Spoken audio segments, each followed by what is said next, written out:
I lost money, lost trust, and almost lost myself. In just one peaceful Sunday afternoon, the life I thought I had under control vanished like smoke.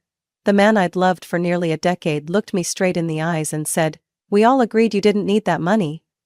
In that moment, I couldn't hear the wind outside the window, the TV in the living room, or even my heart pounding in my chest. Just one question echoed in my head. Who is we? But let me start from the beginning. My name is Olivia Sanders. I'm 37 years old and live in Charleston, South Carolina. I've been married to Travis for 8.5 years. A marriage that wasn't perfect, but I always thought it was good enough to hold on to. We didn't have kids, partly because it never felt like the right time, and partly because I wasn't sure I wanted to tie myself any closer to a man who always hid behind easy smiles and empty words. 7 months ago, my father died of a stroke. No warning, no time to prepare, he collapsed on the kitchen floor just minutes after calling to ask if I'd be coming home for Easter. I can't forget that call. Or the wake-up call it brought with it. Dad wasn't rich, but he was a planner. He'd been an accountant in the military, lived frugally, and always reminded me to save for the future. Before he passed, he left me a life insurance policy worth nearly $187,000. I was the sole beneficiary, his only child. In his will, he wrote, "For you, when you truly need it." I didn't spend it. I didn't buy a new car, didn't upgrade my house, didn't even replace the cracked screen phone I'd had since last year. Instead, I opened a high-yield savings account in my name only. I kept it quiet, just telling Travis it was a small amount from Dad, no exact figures, no bank details. I didn't do it because I didn't trust my husband, but because I knew money had a way of warping things, and I wasn't ready to deal with that, especially not in the middle of grief, when everything felt so fragile that even one careless word could shatter me. Right after receiving the money, I also quit my job. Not because I was suddenly wealthy, but because I couldn't take the toxic workplace anymore. Especially after my boss told me, "Everyone loses a parent at some point. Don't use it as an excuse to avoid work." Travis held me and said, "You just rest, I've got this." I believed him. I really believed him. He didn't ask what I planned to do next, didn't bring up the money, didn't seem bothered that I spent hours rereading every handwritten letter my father had ever sent. To me, he was the perfect husband. The kind of man who would be my rock when the world turned cold. But I was wrong. So wrong that I can't forgive myself for trusting blindly. For 2 months after my father's death, I lived in a haze. Somewhere between numb and hyper-aware. I cooked more, cleaned obsessively, and called my mom often just to talk about old memories, as if holding on to the past could somehow ease the weight of the present. Travis kept going to work, kept telling me about office gossip, kept smiling when I brought coffee to the backyard. Everything felt calm. Until it wasn't. But that's another part of the story. The part I wasn't ready to face when everything still seemed almost peaceful. I want you to understand why I didn't see it sooner. Why I didn't suspect. Why, when I saw my bank account balance drop to just a few dollars, I couldn't breathe. Because sometimes, the person you trust most is the one who puts the knife in your back. Not out of hatred, but because they assume you won't fight back. And I didn't fight back. But that was before. That Saturday, the Texas sun was blistering hot. I remember it clearly because my long floral dress clung to my skin like glue, and the air was thick with the smell of sweat, beer, and barbecue. We were in Fort Worth, at Travis's sister Monica's house. A woman who never skipped makeup and always used polite smiles to mask the contempt in her eyes. Travis's whole family was there. Monica, his younger sister Jenna, their mother Carol, a bunch of rowdy little nieces and nephews running around the backyard, and of course, Travis.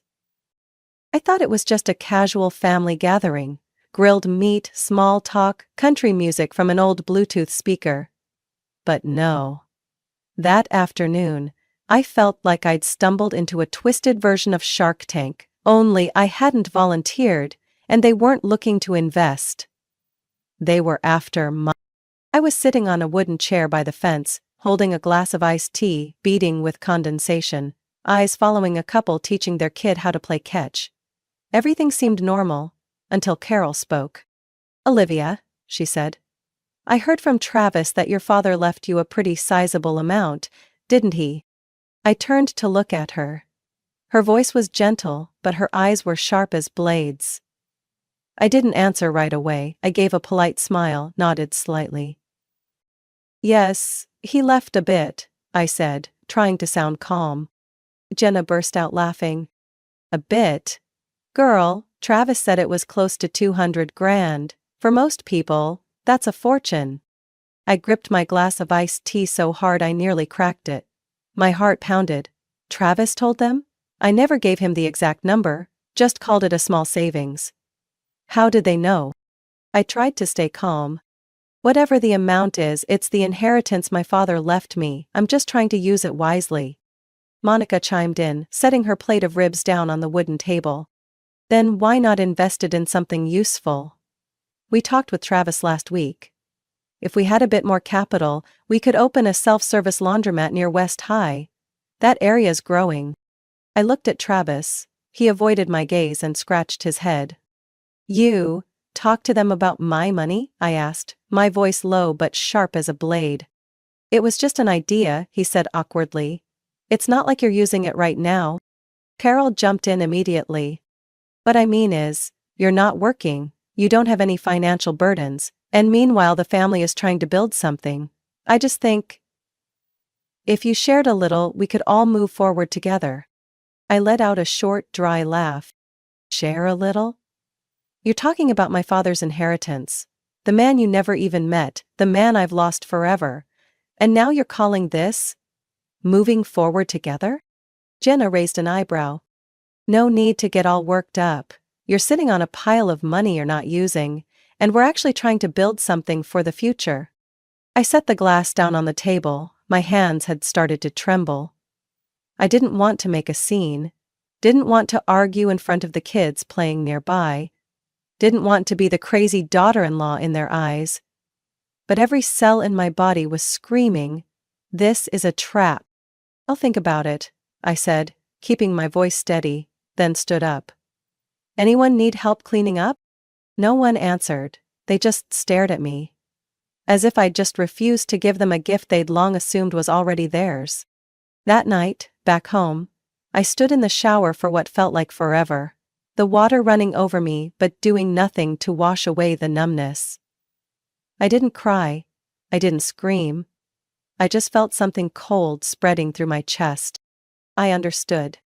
This wasn't a misunderstanding or a polite suggestion anymore. They didn't ask. They'd discussed it, made plans, and were now just waiting for me to say yes, like some fool surrounded by wolves. The only question left was, what would they do if I said no? And I, Olivia Sanders, was too damn tired to stay silent again. The next morning I took Milo, my loyal Labrador, to the vet, after he'd been throwing up all night. The sky hadn't even fully brightened yet, a chill creeping down my collar, and all I wanted was to pay the bill quickly and go home to rest. But life wasn't going to be that simple. The moment I opened the banking app on my phone, it felt like the world exploded around me. Balance, $0.36. I froze at the reception counter. The screen blurred as my hands trembled so badly I almost dropped the phone. I closed the app and reopened it. Same thing. I checked the savings account, the one where I'd carefully deposited my father's inheritance, the only place I thought was truly safe. Balance, $0. I don't even remember how I left the clinic. Maybe I muttered something, "I'll come back later, maybe?" Or maybe I just ran to the car without saying a word. I just remember my legs going numb, my heart pounding like war drums. When I got home, I dropped my purse on the floor, turned on the speaker, and called Travis. "Hello?" His voice came through, calm, like nothing had happened. Where's my money? I hissed, losing every ounce of restraint. Olivia, calm down. Don't tell me to calm down. My inheritance, all of it, is gone. I'm asking you again, where is my money? A moment of silence, then Travis let out a sigh, like he was the one being bothered. I transferred it to our joint account. We already talked about this. Everyone agreed you didn't need to keep it all to yourself. It felt like someone had punched me in the face. Everyone? Who the hell is everyone, Travis? What gave you the right to touch an account that's in my name only? Me. Monica, Jenna, Mom? We all felt like you were just sitting on that money, while the family could really use it to invest in something. You're not using it. You're not working. You don't have any debt. We could have done something bigger. I gripped the phone so tightly my knuckles turned white. No. Right, I said slowly, each word like swallowing a bullet. Olivia. Don't make this a big deal. I didn't spend anything, I just moved it somewhere safer. Joint account. Both our names. I laughed. A hollow, cracked sound, like my mind had just been torn apart. Safer for who? For me? Or for the backyard gossip circle yesterday, cooking up schemes like some second-rate crime ring? You're being dramatic. I hung up. If I heard one more word, I was going to smash my phone, or worse, kick down the bedroom door where Travis used to kiss my forehead and whisper, "I love you." I slid down to the floor, leaning my head against the wall. A chill ran down my spine. It wasn't just about the money. I'd been betrayed. Methodically, strategically. And the worst part was, I didn't even know when Travis stopped seeing me as his wife and started seeing me as a gateway to money. When the shock wore off, I jumped to my feet and started digging through everything. Emails, bank alerts, message history. There were some strange transactions. A large transfer to an unfamiliar account. An email confirming a change in login credentials at 2 a.m. 2 nights ago. I didn't do that. I didn't know who to call, what to do, but instinctively I called Ethan, my cousin who works in the financial fraud department at a major bank in Dallas. Ethan. You have to help me, I said, my voice cracking. What's going on, Liv? Travis. He took all of Dad's insurance money. My account, it's empty. The words came out like a sentence. I didn't know if I was shaking from rage or despair, probably both. Ethan went quiet for a second, then his tone turned serious. All right. Don't call again. Don't confront him, keep everything exactly as it is, all of it. Text me the account details, dates, transaction logs. You're going to need to stay calm. From this point on, act like you're in the middle of a war zone. I nodded even though he couldn't see me. My hands steadied. I opened my laptop, created a folder, and named it Tactical Recovery. If they thought I'd just sit back and take it, they didn't know who Olivia Sanders was. Some nightmares don't need closed eyes to see, because they unfold in broad daylight, right in the home you once called your safe place. After the call with Ethan, I turned off my phone, shut the blinds, and locked every window in the house. I needed darkness. I needed silence. I was about to do something I never imagined I'd have to do to the man I once shared a bed with. Investigate him. The truth is, I'd had a vague feeling for weeks. They exchanged looks between Travis and Monica when I walked into a room. Conversations that suddenly went quiet. One time, I caught Travis copying something from my laptop onto a USB drive. He said it was backing up photos, even though I knew damn well no one backs up Word docs and bank spreadsheets onto a flash drive like that. I'd filed away those moments, but I hadn't acted. Until now. I created a hidden folder named Fireproof. In it, I started collecting everything I had. Screenshots of the suspicious bank transactions. Notification emails showing login changes. Forwarded to a strange new address. An audio recording from 3 days ago, in the kitchen, where Travis muttered to his mom over the phone. She won't notice. Not yet. I'm doing it by the book. I saved every byte of data, encrypted the folder, and backed it up on 2 USB drives, one hidden inside an old tea tin on the kitchen shelf, the other I took to the bank to keep in a safe deposit box. That evening, I called Aaron, my older cousin who's worked on financial fraud cases in Boston since our college days. "I need you," I said quickly, dryly. "And this isn't about a cheating boyfriend." His voice changed instantly. "Travis, what's going on?" I didn't need to say much. I sent him a summary, screenshots, the recording, the forwarded email address, and one short line. He took everything. Half an hour later, Aaron called back. His voice was cold as steel. "Listen to me. From now on, no confrontations, no questions, no warnings. Let us track everything." "Us?" I asked.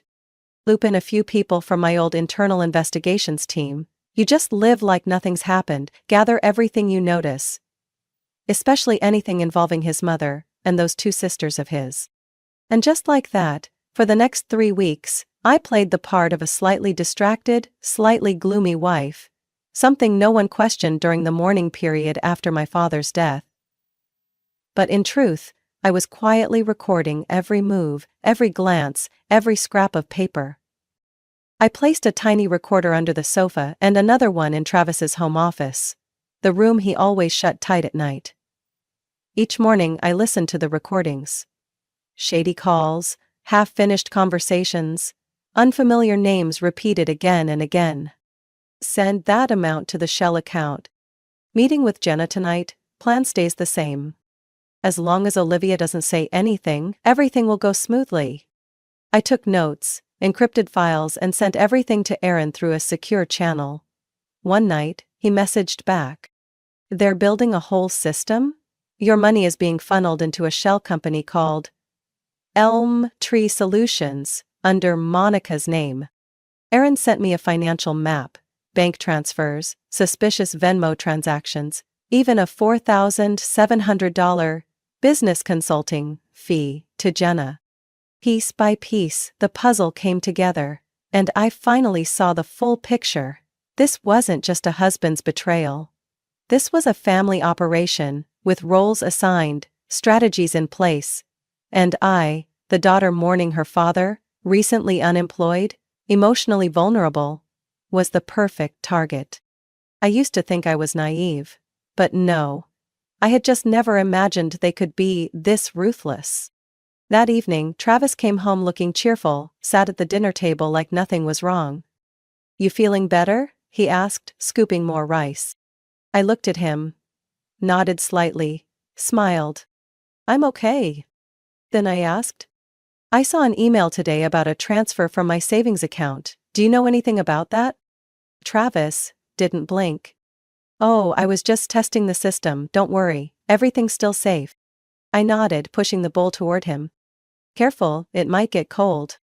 Under the table, my hand clenched tightly around a black USB drive, holding the latest audio recording. "If she finds out, just say it was a family decision. She's too soft. She won't do anything." They thought I was soft. Unfortunately for them, they were wrong. The day Aaron sent me an email titled, "Confirmed, Organized Fraud," I sat frozen in front of my screen for nearly half an hour, not blinking. Not because I was shocked, but because, for the first time in my life, I truly felt hunted. And the predators bore my husband's last name. Inside the email was a chart, as clear as a legal indictment. Elm Tree Solutions, LLC. A shell company, registered in Austin, under Jenna's name. Travis's younger sister. A linked bank account received 3 transfers from my savings account, each over $15,000. Monica, Travis's older sister, used a portion of the funds to invest in a startup her husband runs. A business with 0 revenue history, already flagged twice for document fraud. Then, Aaron found something that made my blood boil. Carol, my mother-in-law, used my financial information, including account balance and verification letters, to apply for a $100,000 loan for the church where she works as treasurer, using my money as collateral. She told the bank I had authorized it. I muttered, nearly choking as I stared at a scanned copy of the forged authorization letter. My signature. Nearly perfect. I grabbed my phone, ready to hurl it at the wall, but I knew I couldn't. Not yet. The game wasn't over. Aaron sent another message. Travis used your identity to apply for an unsecured loan, $80,000, from a fintech company in Nevada. He submitted everything online, using a secondary email created from your computer. I opened my laptop, dug through the hidden folders, and there it was. In a nested directory labeled, House Renovation 2002, to everything. Everything. Scans of my driver's license, social security number, tax forms, and a confirmation letter for the loan, sent to an email address I never even knew existed. He didn't just steal my money. Travis erased my identity to serve his plan. That night, while Travis was in the shower, I slipped into his office, turned on the printer, and pulled out hard copies of the most critical evidence. Recordings, financial flow charts, forged contracts, fake authorizations. I placed everything into a red folder, labeled, Truth, locked and loaded. An hour later I sat in the dark living room, a glass of wine in my hand untouched, my eyes fixed on the bathroom door. Travis stepped out, towel drying his hair, squinting at me. You're not asleep yet? I didn't answer, just stared at him, a long, piercing stare that felt like it could cut through skin and bone. What's wrong? He asked, voice steady. I curled my lips into a half smile, half sneer. I was just wondering. If someone stole your identity, drained all your money, took out an $80,000 loan in your name, and then told the world, we all agreed you didn't need it, how would you feel? He froze. His eyes darted for a second. I saw it. The flash of panic. But he hid it again, like a seasoned pro. What are you talking about, Olivia? I stood up, grabbed the red folder and slammed it down on the glass coffee table. The sound echoed like a gavel in a courtroom. This is the truth, not guesses, not suspicions, a full investigation conducted by a professional financial team. Every single person in your family, from Monica to Jenna, from your mother to you, is named in this report. Travis stepped back, his mouth barely moving. How did you get all this? I looked him straight in the eyes. Because I'm not as stupid as you all thought. I walked past him and opened the front door. You all thought I'd just cry and hide under the covers because the money was gone? Wrong. I've documented everything. Recordings, backups, files, sent to 3 different agencies, including the Texas Department of Finance. Travis stood frozen. He stammered, Olivia, listen, Shut up, I snapped. The only thing you should be thinking about right now is which lawyer might be good enough to drag you out of this mess. Oh, wait. Guess that lawyer fee's probably tucked inside that $80,000 loan in my name, huh? I slammed the door and walked out into the night. The cool wind hit my face but my chest burned hot. For the first time in months, I wasn't afraid anymore. And I knew, starting now, the game had changed. I thought I was prepared for everything, the betrayal, the lies, even standing in court across from the man who once swore to love me forever. But what came next went beyond even my worst nightmares. 2 days after the confrontation, Aaron sent me a short message. You need to meet with the investigator, now. There's more. It's serious.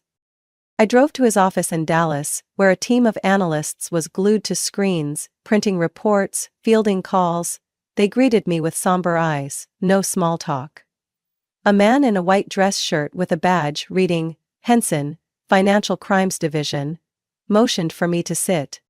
We have reason to believe that your husband Travis not only defrauded you, but is a professional con artist operating under multiple fake identities.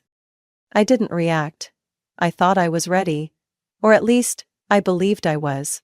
He placed a file in front of me. This is Ryan T. Vickers, age 39, posing as an independent financial advisor in Houston. The LinkedIn profile matches Travis exactly. Photo and all, just under a different name. I flipped through the pages. Fake driver's license, tax documents, the shell company Skyline Holdings. Each piece sliced deeper into what was left of my trust. He used this alias to sell shares in a company that doesn't exist, stealing nearly $40,000 from a woman in Oklahoma. At least 4 people have filed complaints. One of them is already with the FBI. So he's scamming strangers too? I gasped. Not just strangers, Aaron cut in. There's also Stacy Delmar. I turned to him, the name hit like a punch to the chest. I'd seen suspicious messages on Travis's phone, something starting with state. I hadn't dared to look further. Now I knew. Henson handed me a photo. Travis holding hands with a blonde woman on the beach in Cancun. A picture-perfect moment. A world where I didn't exist. Stacy isn't just some fling. She's listed as a co-owner on an account used to funnel scam money overseas. She received gifts, cash, even a car. What's worse, Travis introduced her as his late wife and told her the money came from a life insurance payout. I bit my lip, the blood drained from my face. A wave of humiliation, rage, and choking heartbreak rose all at once, like a tide tightening around my throat. He built an entirely different life. I whispered. Henson's voice turned grave. There's something even more serious. He placed a copy of an unfiled legal document on the table. Petitioner, Carol Delaney. My mother-in-law. Subject. A court request to obtain financial guardianship over me, citing mental instability following her father's death. I froze, couldn't speak. She submitted forged documents. A note from a psychologist who retired in 2020. A fake letter of authorization with your signature, claiming you're unfit to manage your inheritance. All of it, completely fabricated. I had to grip the armrest to keep from collapsing. My hands were ice, my head buzzed. They're trying to declare me mentally incompetent? I asked. Yes, and if they succeed, everything you own would be controlled by your guardian. Carol. I had never felt so dehumanized. As if I weren't a person with thoughts and rights, but just a money vault with the lid wide open. Aaron spoke slowly. They don't just want to defraud you. They want to own you. Permanently. I clenched my fists. Do we have proof? All of it. Audio, emails, scanned documents, even digital fingerprints. And a willing witness we didn't expect. I looked up. Who? Aaron glanced at Henson, then back at me. Stacy, she found out she's been conned too, and she's ready to expose Travis in court. Silence settled in the room, like a looming sentence. I swallowed hard and stared straight at them. Then let's flip the board. The courtroom that morning felt more like a stage than a legal venue. But instead of lights and velvet curtains, there were the echoes of hurried footsteps, the shuffling of papers, and cold stares locked onto the defendant. I sat motionless on the plaintiff's bench, hand resting lightly on the thick folder that held everything Aaron and I had gathered over nearly 2 months. Dallas County Court, preliminary hearing on charges of fraud, forgery, identity theft, and illegal money transfers. Defendant, Travis Delaney, along with 3 family members, Carol, Monica, and Jenna. I knew they'd all show up, but I didn't expect 2 more to walk in just as the judge entered the room. A blonde woman in dark sunglasses and a long black dress, Stacy, the woman Travis once called his new wife in the double life he created.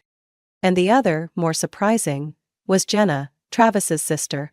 But this time, she sat on my side. The judge called the names, the air thickened with tension. I could feel the sweat running down Travis's back, even as he tried to keep his expression calm. When Jenna asked to speak, all eyes turned. She stood, voice trembling but clear. I want to cooperate with the investigation as a witness. I admit I helped my brother transfer money into Elmtree Solutions. I believed it was a shared investment, but now I know. It was Olivia's money. And Travis lied to all of us. Across the aisle, Travis's face turned ghostly white. But things were just getting started. Stacy stood next, not waiting for permission. Her voice was cold as steel. Travis told me his wife died in a car accident in Alabama. He showed me a death certificate. Now I know it was fake. He said the inheritance was his, from life insurance. I believed him. I even co-owned an account he used to launder funds through a fake investment chain. I didn't turn around. But I knew Travis's eyes were wild. Cornered. Panicked. Then he jumped to his feet. Without waiting for his lawyer to stop him, he screamed. It was all my mother's idea. She planned it. I just followed orders. Monica and Jenna knew too. We didn't do anything without a family decision. The judge slammed the gavel for the first time. The courtroom erupted. Carol, his mother, shot up, pointing back at him. You're blaming me? I did this for the family. I thought it was shared money. I didn't know you were conning people, faking a wife, using false identities. I didn't raise you to be like this. Monica screamed too, and for the first time, her polished, polite mask fell off. I didn't know Travis had a separate account. I just signed the papers he gave me. I thought it was an investment for all of us. Jenna snapped back, her voice furious. You said Olivia agreed? You even sent fake emails pretending to be her, signed her name. You said she was too weak to take anyone to court. Travis shouted louder. None of you are innocent, you're all in this. The gavel slammed a second time. Order, the judge roared, or I'll have the bailiff escort you out. I remained silent. I didn't need to say anything. They were tearing each other apart. A federal agent stood from the back row, raising a folder. Your Honor, I present a preliminary list of charges. Financial fraud, identity theft, document forgery, conspiracy to launder money, and attempted asset seizure through false claims of mental incompetence. All supported by concrete evidence and witness testimony. When the list was submitted, Travis nearly collapsed in his chair. Carol sat dazed, hollow-eyed. Monica sobbed uncontrollably. Jenna kept her head down, unable to look anyone in the eye.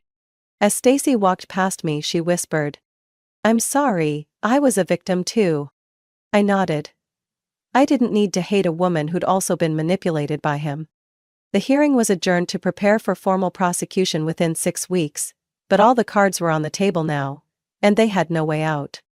As I stepped out of the courtroom, the midday sun hit my face. For the first time in months, I didn't feel cold inside anymore.